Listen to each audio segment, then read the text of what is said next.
Super star Rajinikanth நடித்து 14ஆம் தேதி release ஆன அந்த கூலி திரைப்படம் 4 நாள்ல 300 கோடி ரூபாய் வசூல் செஞ்சிருக்கு. தியேட்டர் உரிமையாளர் சங்கம் தியேட்டர்ல ஹவுஸ்ஃபுல்லா ஓடின்னு இருக்கு. மக்கள் கூட்டமா வந்துன்னு தான் இருக்காங்க.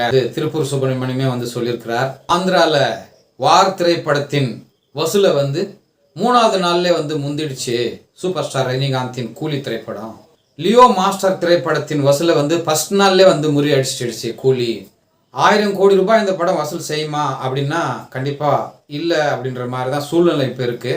ஒரு 500 to 600 கோடி ரூபாய் வசூல் செய்யும் அப்படின்னு சொல்லியிருக்காங்க. இந்த படத்தை எடுத்த சன் நிறுவனத்துக்கு லாபமானா கண்டிப்பா லாபமாக தான் இருக்குன்னு சொல்றாங்க. ஏன்னு பார்த்தீங்கன்னா இதில் சேட்டலைட்டு, வெளிநாட்டு உரிமை எல்லாம் பார்த்தீங்கன்னா இவங்களுக்கு லாபகரமாக தான் அமைஞ்சிருக்கு. கதை எப்படி இருந்தாலும் சூப்பர் ஸ்டார் ரஜினிகாந்த் அப்படின்ற மனிதர் அந்த படத்தில் நடிக்கிறார்ன்றதுனாலே மக்கள் விரும்பி பார்க்குறாங்க.